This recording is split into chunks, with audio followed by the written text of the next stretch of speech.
Good morning everyone. आज जो हम लोग आप सभी को बताने वाले हैं वह चाइल्डहुड एंड ग्रोइंग अप के बारे में। इसकी आवश्यकता हमें टीचर से रिलेटेड जितने भी एग्जाम होते हैं उसमें पूछे जाते हैं, बीएड में पूछे जाते हैं और सीटेट में तो आवश्यक इससे क्वेश्चन बनते हैं। इसलिए हम लोग कोशिश करेंगे आप सभी को बेसिक स्तर से बताने का। चलिए जानते हैं चाइल्डहुड एंड ग्रोइंग अप। सबसे पहले हम लोग इसके अर्थ को समझ लेते हैं, हिंदी अर्थ को। तो इसका ये हिंदी अर्थ होता है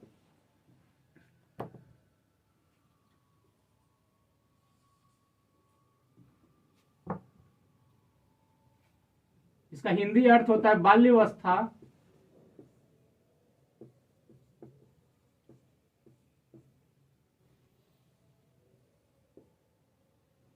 बाल्यावस्था और विकास।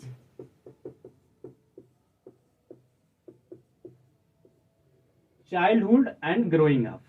हिंदी में अगर हम लोग इसको समझे तो बाल्यावस्था और विकास।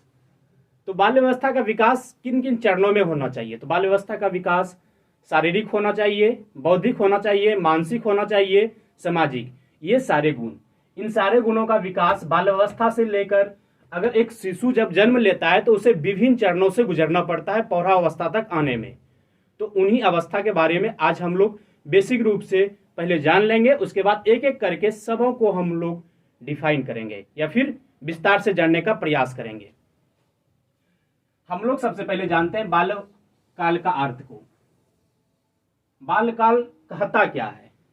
बालकाल का कहने का अर्थ है कि आज का शिशु जो कल प्रौढ़ बनेगा उसे विभिन्न चरणों से गुजरना पड़ेगा।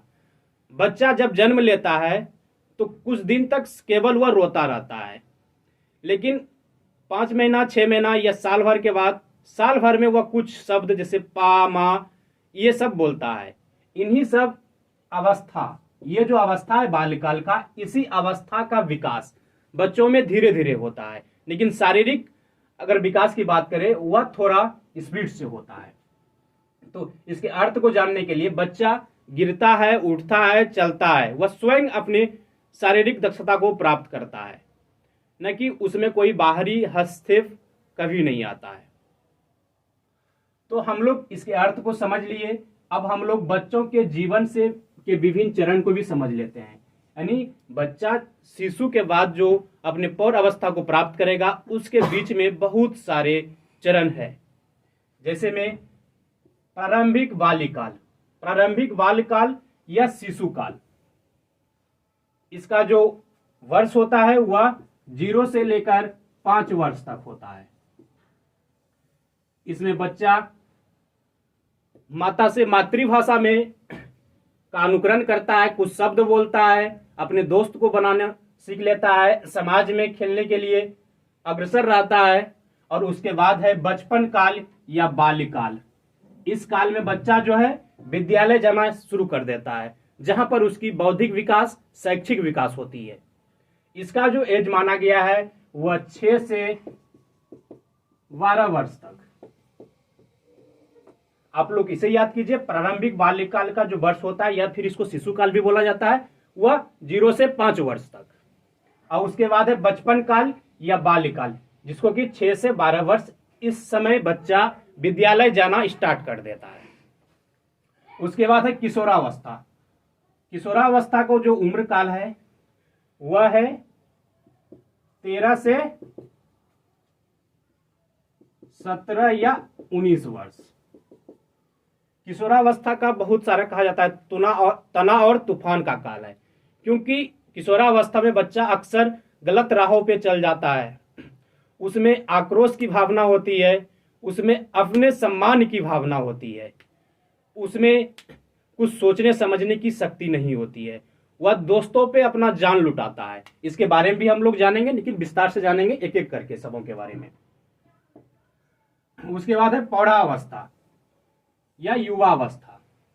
इस अवस्था में आकर युवा मेच्योर हो जाता है, यानी वह सोचने समझने की शक्ति उसके पास रहती है, मानसिक शक्ति रहती है, जिससे कि खुद समझ सके, उसमें अपना सोच विचार करके ही आगे बढ़े। लेकिन किशोरावस्था में ना ही सोचने की शक्ति होती है, इसमें तना और तूफान का काल कहा गया किशोरावस्था को। प्रौढ़ावस्था का काल जो माना गया है 18 या 19 वर्ष से ऊपर के काल को। हम लोग आज इस विषय में थोड़ा बेसिक जानकारी प्राप्त किए, बाल्यकाल के चरण को देखा, कौन कौन से शिशु को मतलब पौधा बनने में किस किस चरण से गुजरना पड़ रहा है उसके बारे में जाने, और उसका वर्ष कहाँ तक सीमित है उसके बारे में जाने, इसकी विशेषता के बारे में जाने थोड़ी बहुत। और हम लोग अब क्या करेंगे, एक एक करके सबों के बारे में विस्तार से जानने का प्रयास करेंगे। आप सभी को धन्यवाद। और अगर हमारे चैनल को आप प्रोत्साहित करना चाहते हैं तो सब्सक्राइब कीजिए, अपने दोस्तों में इसे शेयर कीजिए, और इसकी आवश्यकता सीटेट में तो है ही, और हम कोशिश करेंगे एक एक करके सभी पॉइंट को हम डिफाइन करने का। जय हिंद, धन्यवाद।